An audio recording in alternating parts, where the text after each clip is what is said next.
welcome to the next webinar in our series for the aspiring leaders. Tonight we have with us Jennifer Hogan and Jacie Maslyk. They are wonderful school leaders, and they're going to share a little bit about themselves in just a second. Our topic tonight is resumes, cover letters, and portfolios.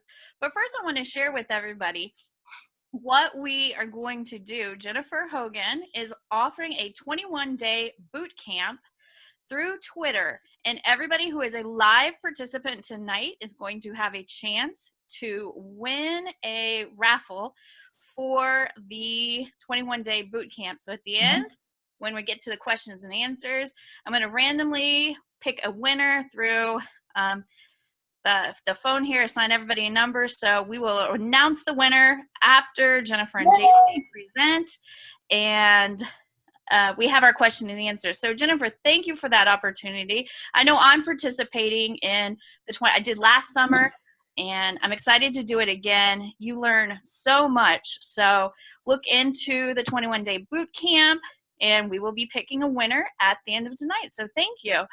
And ladies, thank you so much. This is an important topic. I know, especially as I'm getting ready to go into the job hunt. This is something I'm working on as my resume and cover letter. So excited to hear what you have to share with us tonight. Thank you for being here.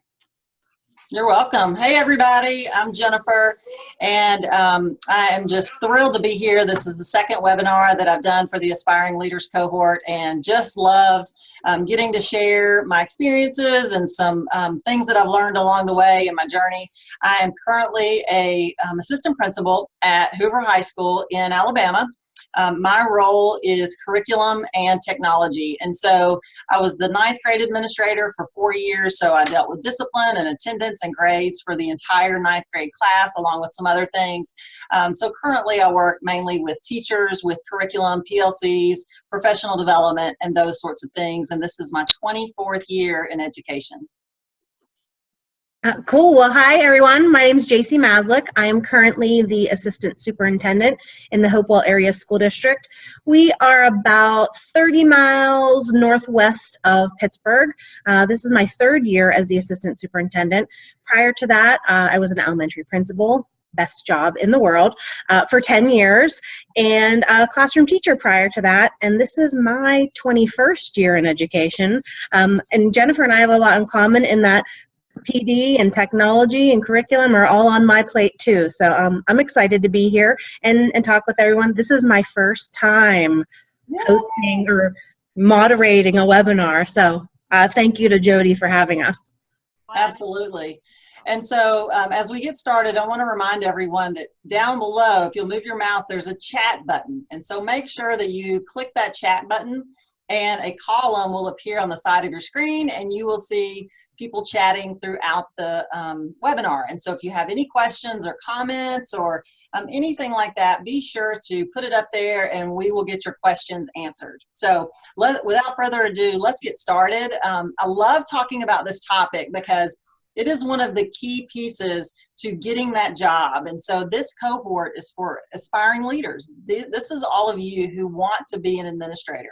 And this all that we're going to talk about applies to anyone who's looking to change jobs, whether you're aspiring leader, whether you're just looking to make a change. So hopefully you're going to hear some things that maybe you've heard before and you hear it in a little bit different way, or maybe you just need to tweak some things or approach some things differently to possibly get that job that you're looking for. And so we're going to start with cover letters. Jodie is so gracious to give a notes guide for every webinar. And so resumes is the first thing on that note sheet. So we're going to start with resumes. I think I said that wrong, but I wanted to start with, what should you include in your resume? So I'm really talking to aspiring leaders right now. When you send out your resume, what you don't want to start with is your certification. So at the top of your resume, don't tell me that you received your certification to be an administrator. And the reason I say that is because everybody who's applying for that leadership position that everybody has that certification. You have to have that. That's not what's going to set you apart. I want you to start with something that is going to set you apart. Maybe tell me some of your skills. Tell me some of your characteristics. Start with your work experience. Start with those leadership roles. Let me know how you are already leaning into leadership. So maybe there is a committee that you have been in charge of. Maybe you have led your PLC. Maybe you have created a diversity council at your school. Maybe there's some other things that you're doing that you're showing leadership. So let me see that experience first, because if I'm comparing resumes, which in a really popular school district, you're going to have multiple people who are going to apply for that job. Put some things at the top of your resume that's going to set you apart. And then something else that I wanted to share that maybe or maybe not you've included in your resume, I want to see that you're a connected educator. So be sure to include that in your resume. I'm going to be looking to see how you're connected. Do you have a Twitter handle on there? Do you have a website or a blog, a link to you that's on your resume? So those are a couple of things that maybe you haven't thought of before to include in your resume. Jacie, what else would you add to that? Well, I think one thing to point out, I love that you said show how you're a connected educator, but make sure that you're current and relevant. I can't tell you how many people I've interviewed who I've said, tell me a little bit about your digital footprint. And they say, oh, I have a website, or I'm on Twitter. And I go and check. And I see that the last time you posted something on Twitter was in 2016. Well, then I know you're not really using that to its best capabilities. So I would say make sure that that's very current. I love, Jennifer, how you say show how you're leaning in towards leading. One of the things I think that's hard for aspiring leaders, sometimes they don't recognize when they're leading. So one tip I usually say to people is ask somebody who's close to you. Hey, what do I do that shows my leadership skills? Because sometimes it's hard to reflect on that on yourself, but sometimes the people around you can give you tips on, well, you know what, you led that committee, and don't forget, you run that program. It's usually helpful to have a colleague or a friend to give that feedback to. Mm-hmm. That's such a great tip. And, I made a note of some of the words, some of the verbs that you want to use in a resume that are going to show that you've been doing some leading. Words like establish, words like coordinate, facilitate, collaboratively worked on. When you join an administrative team and you join a school in an administrative position, the principal of the school and the other people in the school want to know that you are collaborative, because you're going to be making decisions and pulling people together, and you're not going to be working alone. And so we want to know that you can collaborate, and that you have collaborated, and you've already done that. You're experienced. I'll take anyone in and work to coach them up, but I do want to know that you have some of those foundational things in place that we have to build on and to help you grow as an administrator too. So I think too, for folks who maybe are coming out of the classroom and trying to step into a principal or assistant principal position, don't forget about the ways that you might lead that aren't necessarily educational. Maybe you lead something in your community or in your church group or something like that. So look at diverse ways that perhaps you are showing a leadership role, because those skills are critical, even if they're not necessarily educational based. Mm-hmm, absolutely. And, one of the things that you said about being a connected educator, make sure that you're current. One of the tips when you're using Twitter, if someone has a Twitter account, is don't just look at their tweets. Click the button that says tweets and replies, because you can see who they're having conversations with. Are they responding to people who tweet them? Do they use it interactively, or are they just reading and consuming, or are they also collaborating with other people on Twitter? So check that button, tweets and replies. Make sure that your tweets and replies are active, so that when somebody checks on you, if you're an aspiring leader, that's going to show activity there. The next thing we want to talk about is what's going to make your resume go in the trash. What do they call that? File 13? Because if you're a principal, if you're an administrator who is going through resume after resume. I'm just going to tell you that there are some that do go to that trash. And some things, some really common sense type things. If they're real disorganized, if there's spelling errors, make sure that you get someone to check it. It shouldn't be any spelling errors if it's disorganized, where maybe it's not in chronological order, it's hard to follow, it's hard to understand what exactly that job that you had entailed, like you facilitated something, but it's hard to understand what that was.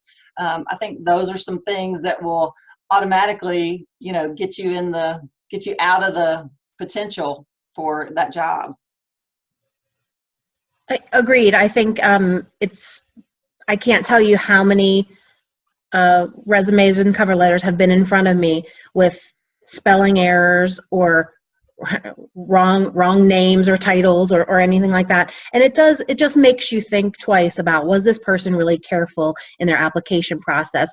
And sure, I mean, we all make mistakes, but if you're really ready to make that jump, you're going to want to check and double check before you hit that send button or put it in the mail to a new school district. Yeah, and just like Craig says here in the chat, he says stand out. Just like I said, don't start with certification at the top of your resume. You want to stand out in your resume. The principal is going to look at 8 to 10 or more resumes for that job that you're going for, and they're probably all going to look the same. So you want to make sure that you have something on your resume that makes you stand out. I will say, though, with regards to standing out, I've seen some examples recently with the Pinterest generation of pink resumes and all kinds of emojis on the resume. You want to stand out, but make sure that it's still presented in a really professional and, like Jennifer said, a really organized way. Because I have piles of beige paper sitting, on the corner of my desk of resumes, and certainly you want to do something that makes yours stand out from the others, but don't go overboard. Yeah. Oh, what a great tip. How fun would it be to get we should create one of those just as an example of what not to do. A bunch of emojis on it. That is classic. Mm-hmm. The other thing that I do want to mention too is, if you're going from the classroom to a leadership position, make sure that you have evidence on your resume that you've contributed to the school as a whole. You could be the most wonderful teacher and you could go in there and do awesome and incredible things with your kids, and that is wonderful. But when you're moving into a leadership position at a school, we want to see that you understand the big picture and that maybe you've been a part of that too, so that you're not coming in quite as green as maybe someone else would. So think about that too. Make sure that you include some of those examples where you've contributed to the school as a whole. I would add to that, and community. Maybe you are on a board at your local library, or on a local athletics board. Maybe you're part of the strategic planning committee for your school district. I think you have to show that your reach goes beyond just your kids in your classroom. That's great. So you want to talk about some things like some last minute checklists that you need to look at before you put them in the mail? Yeah, I think it's important. I mean, we talked a little bit about editing. Have somebody read it. Have somebody maybe not in education take a look at it. Simple things like making sure all of the names are correct. Make sure that your application when you're applying to a position is complete. If they say that they want, a resume, a cover letter, 3 letters of recommendation, your clearances, and an essay, well, then make sure you have all of those components, because if you missed out on one of those pieces, there are 20 other people who didn't forget that, and that makes it really easy for yours to get tossed aside. Mm-hmm. Yeah, that's a great tip, and I just want to share. The question is it okay to email a resume and a cover letter? Absolutely, it is. Nowadays with email being so prevalent, it's not uncommon at our school where we have 6 assistant principals for each of us to get the email, of the cover letter, the resume, and a short message about why they want to work at our school. So, because each of us have different areas in which we work, and so we're all kind of looking at different things in the resume. So I might be looking for professional learning experiences.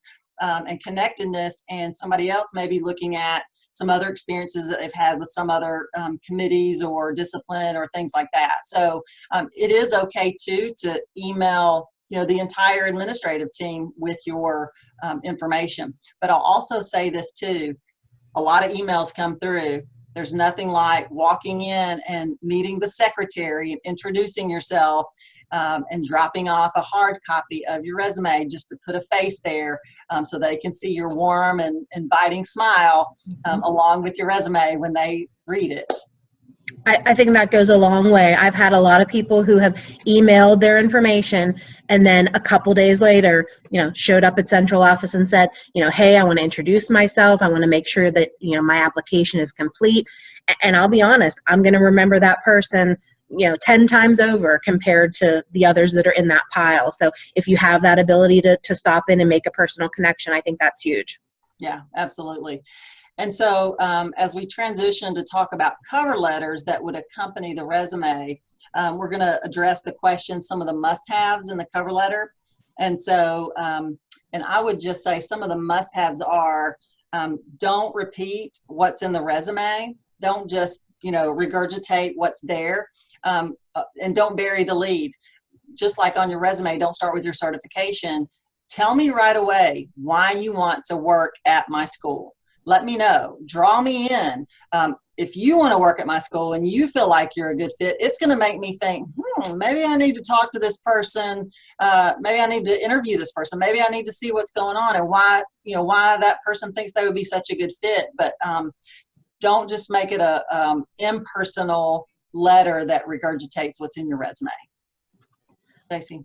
I think it's helpful if you have done your homework, then you're looking to make your cover letter match the needs of that district. That's what's going to catch their attention. If they're a district who, just went one-to-one, you want to have something in your cover letter that shows, hey, here's how technology is relevant in my current educational situation. So I think do some homework, learn what's important to that district, and use some of those keywords in your cover letter. I wouldn't say go crazy with buzzwords because we know that that's easy to do. But find a couple key things that really maybe are a part of the mission and vision of that district and show how you can contribute to growing those. Mm-hmm. Isn't that a great point? We want to know, as the person reading the resume and the cover letter, that you've done your homework and that you're going to, you've seen how you can plug in your strengths to what we need. So I think that's such an awesome point. One of the questions that we're going to address is, what are some examples of creativities in cover letters that you've seen? I didn't get any with emojis like Jacie did in the resume, but I'm going to share with you. I got a letter in the mail and it said, I want to work for you. I follow you on Twitter and I like everything that you're doing. I like everything that you're sharing about your school. And then they went on to tell me why they wanted to work at our school, what they were doing.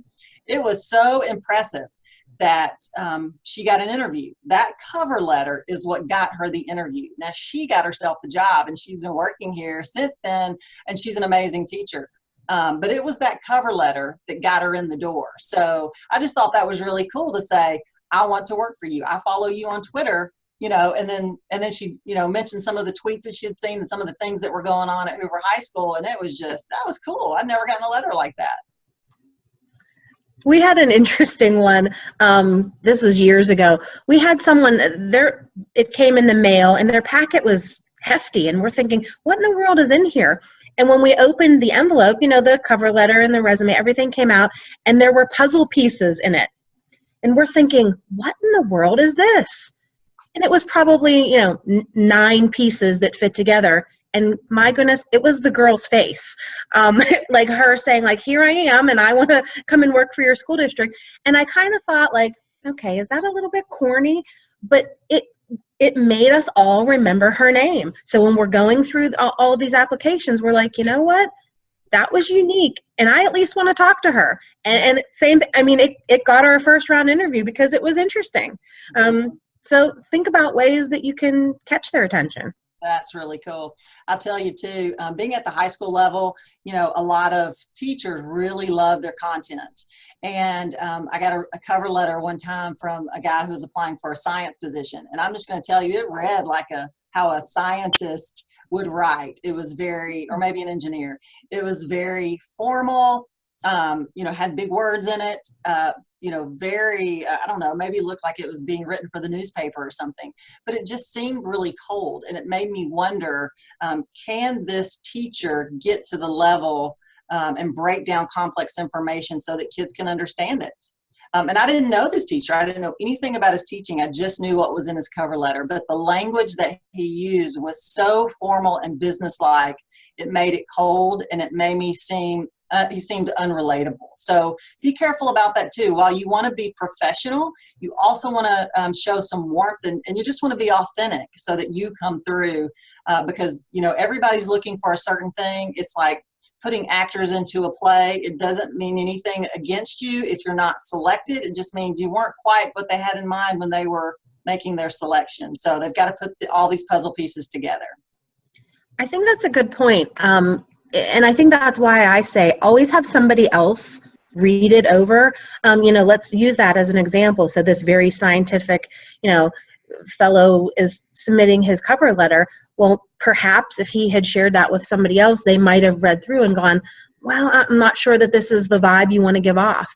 I think it's always good to have somebody in education read it, and then somebody who maybe is not in education, to make sure that all of your points are coming across really clearly. I usually have my husband read something that I'm putting out, just because he looks at it with a different lens. Mm-hmm. That's a great point. And, that's what's so cool about having this cohort, because everybody has a mentor. And so have your mentor, if you're an aspiring leader, have your mentor to read over your information. They will give you good feedback. Jodie has sent out a spreadsheet. So you've got all the mentors that are on there. And so if you're an elementary person and you want another elementary person to look at it, or if you're middle school looking to get into a high school and you want a high school mentor to look at it, feel free to reach out. I'll read anybody's information for you and give you feedback. I'm happy to do that. So that's what's cool about this cohort, is that you already have people there who are willing to do what you need to help you get where you want to get. So take advantage of that. Just like Jacie's saying, have somebody else take a look at it and give their feedback and opinion. Okay, I'm just trying to check over the questions real quick to make sure we're not missing anything before we move into portfolios. And so, the first question that we want to talk about, so it's 2018, and should we have paper portfolio's or should we have digital portfolios? And I think y'all are going to guess where I'm going with this. I definitely strongly feel that it should be a digital portfolio. Okay, nothing against paper portfolios, but you have to carry this big binder around with you. You have to make all these copies. It's static. It can be updated, but not like a digital portfolio can. The other thing is, if you come into an interview and you bring a portfolio, here I am and here you are, and I want to spend my time getting to know you and talking with you. I don't want to flip through your portfolio while you're sitting there. I don't think it's going to let me know as much as you think it's going to let me know about you by looking at that portfolio.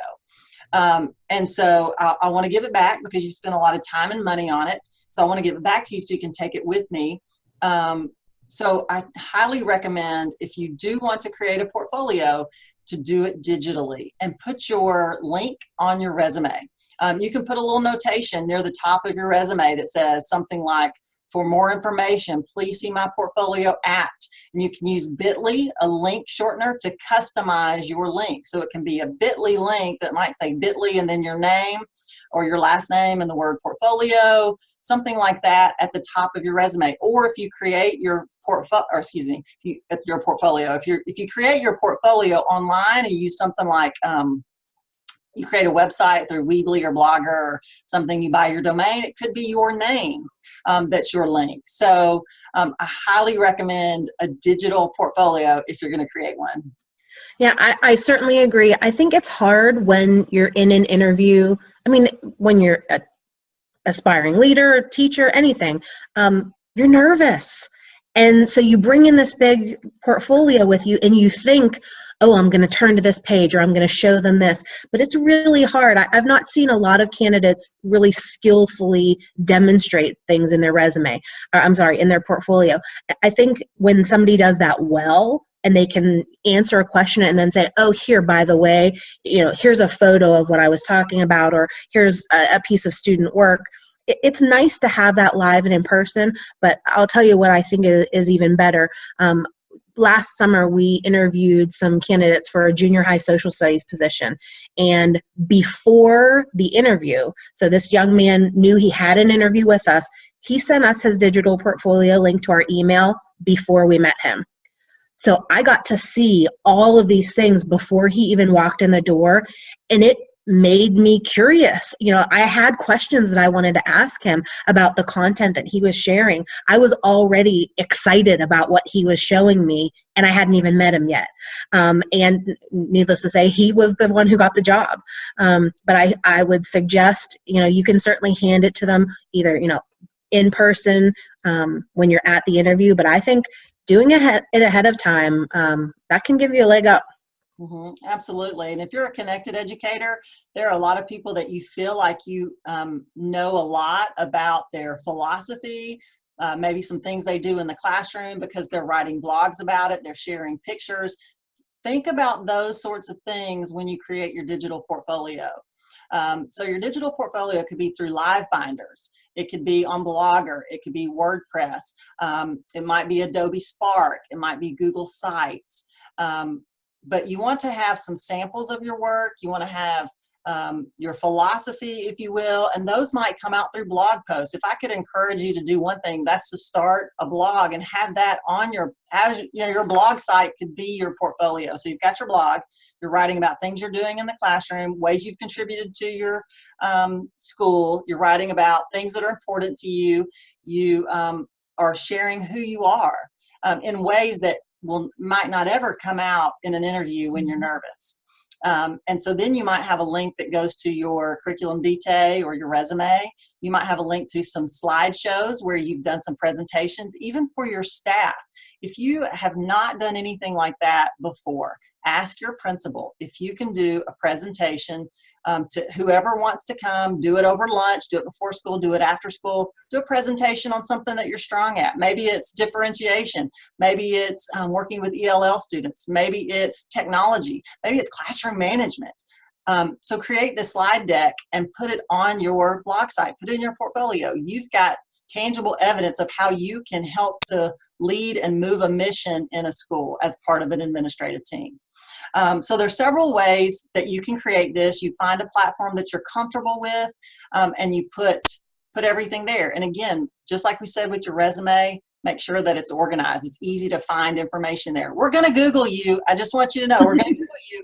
And if your portfolio's there, that's what we want to find. We want to see you a connected educator. We're going to Google your name. We want to find that site. We want to find out, stuff about you. We want to, so think about that as we go forward in this digital world. I think using a blog too lets a committee know that you're reflective, that you've thought really carefully about your educational path, and it is such a nice compilation. If you're starting a blog now and you're going to be blogging for a while before you're out there applying for jobs, I mean, as an administrator, I get to see your writing style. I get to see your humor. I get to see, your sensitive side. All of those things are going to be a part of your writing, and it's going to let me know that you're thinking deeply about education as your career path. And again, I think that's going to be a lot more beneficial than, if you're up against that candidate who doesn't have that as a piece of evidence of their knowledge. Mm-hmm. Absolutely. A phrase that I like to use is dig your well before you're thirsty. So, I don't know when you're going to be interviewing for these jobs for administration, and I've got to assume it's probably around May or June. And so it's January the 18th. Get that blog started. Get that portfolio started. Start writing. I have a blog. If you would like to write a guest post on my blog, I welcome that. You can put a post on my blog, and then you can include a link on your portfolio. other people who are in this cohort, I'm sure would probably let you do the same. That's a way to get the practice in too. But you've got to be ready when May or June rolls around. You've got to have the evidence ready. You've got to have the practice too and the confidence to be able to do things like that. I did want to answer a question that I saw over here. Let's see, Jodie said, what if your research shows that the interviewing principal isn't connected? Well, first you got to ask yourself, is that the kind of place where I want to be? If you're a connected educator and the leader of the school where you're applying is not a connected educator, you got to think about the kind of messages that are sent to the staff and the kind of culture that's being created there. So you first have to ask yourself, is that the kind of culture where I want to work? And I'm going to be trying to learn and grow as an administrator. Is that where I want to be? And then you have to think about, it's a great question because you have to know what's important to that leader and what's important in that school, because that's where you're going to need to plug in is what the school needs and what the leader needs in that school. I was in a very similar situation. My previous superintendent was quite traditional, didn't care about Facebook or Twitter or any of those things. And so I couldn't use that to my advantage when I applied for the position. But over time, I think he and I both realized that it created a nice balance between both of our styles and our interests. But I do think that's something that you need to be careful of. Mm-hmm. Absolutely. The question from Tamara was how to start blogging. So I would suggest either Blogger, if you have a Gmail account, start with Blogger or with WordPress. Of the two, I would say that Blogger is probably a little more intuitive, but you can do that, through several different sites. So you just got to pick a platform and learn what you can about it. Create a name for the blog. Someone who just recently started a blog was trying to decide on his name, and he thought about using something like the Principled Principal. And so I reminded him to think about, he's younger, he's just started, not just starting, but he's early in his journey, I guess you could say. And so I said, if you ever move to the central office, if you ever become a superintendent, you've got this blog here and it's called Principled Principal, when he might become superintendent. So you have to think about those kinds of things too. That might be the hardest part, is picking the name of your blog. It can be your name. It can be, third grade is awesome. It could be something like that. But once you get your name, then start blogging, start writing. You'll have fun just picking out how to do the background and how to do the layout. Blogger really is pretty intuitive, and just start writing, start posting. And as you grow and get better and better and better at it, you'll tweak it till you get it where you like it. So the thing is just writing. And maybe if you're a little bit nervous about starting your own blog, put yourself out there and ask other people, could you write a guest post for their blog? Or even collaborate on a post with somebody. Collaborate on a post with your mentor in this project. And I don't know, Jodie, if blogs are one of the webinars coming up, but maybe we need to think about adding that as a topic. I'm sure any member of our group would be happy to do that. I know John Harper did some presentations way back in the day on blogging. I remember participating in one of his workshops before I had started writing. So maybe we need to look as a group on how we can bring that information to the Aspiring Leaders group. Mm-hmm. Absolutely. And so I don't think we've shared any earth-shattering news tonight, but we have shared just some practical tips. And it almost sounds salesy, but you're trying to sell yourself. These people who don't know you are trying to figure out who you are and what you're about just from what you've presented online, what you've shared with in the interview, and what the resume and cover letter have shown. So this is not a time to be shy or modest. This is a time to let your greatness shine through, because you want them to see that you've got something to offer, and you want to make sure that comes through loud and clear. And I think if you can do that in a way that shows that your skills and your strengths align with that of the district, then it's going to make you a great candidate for that position. Yeah, thank you all so much for joining in tonight. This has been so much fun. I hope that you've learned something. If you want me to look over your cover letter, your resume, digital portfolio, just reach out. I'm happy to do that. I would love to do that as well. All right, Jodie, are you ready to announce the winner who can participate in the 21-day Twitter bootcamp that starts Monday? I am going to, give me just a second, not yet. So I want to first thank both Jennifer and Jacie for tonight. I think this has been amazing information. And although I did not take notes right now, my mind is just like, whoa, and as I'm sure everybody's is. This will be, for anybody who's watching now, we will post this to the website. Paul does a great job at recording this for us. So if you missed it or you thought you went so fast, I'll link it, the website right here for you to check it out. And like I said, you could follow Jennifer and Jacie. If both of you would put it in the chat, your Twitter handles down there, so people can follow you on Twitter. But thank you both. And